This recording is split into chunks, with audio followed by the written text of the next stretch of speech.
от лица бахчисарайцев, от лица всех православных. Очень рад, что у нас есть сегодня возможность объединиться. Объединиться ради вот этого мгновения, которое лично я ждал очень долго.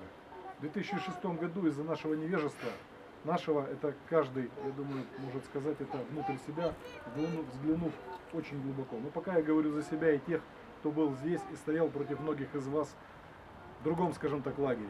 Из-за нашей невежественности была большая черта проведена между народами. И, к сожалению, эта черта столь глубоко затронула умы и души многих из нас, что до сих пор есть некая оскомина.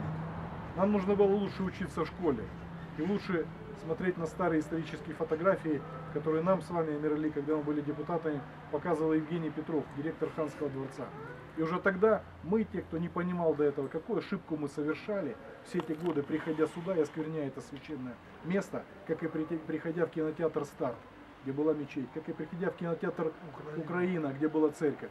Но пока я говорю лишь за те вещи, которые для меня были открыты относительно не так давно.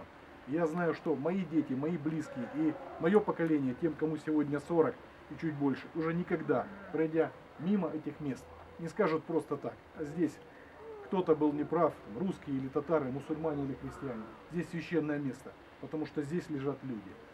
Те, кто не понимает, что Бог один, они лишь невежественны настолько, что продолжают жить в своем заблуждении. Я очень благодарен каждому из вас, что сегодня, пока я жив, у меня есть возможность исправить хотя бы словами и маленьким поступком, ибо я приложил небольшую толику усилий, чтобы это случилось. Все это благодаря вам.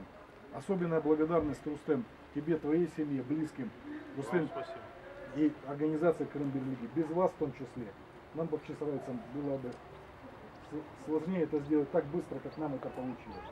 Ну и закончу фразой, которая для меня имеет сакральное значение, я думаю, как и для каждого из вас. Ибо Бог один, подчеркиваю. Те, кто этого не понимает, те лишь невежды, которых мне жаль. Аллаху Акбар.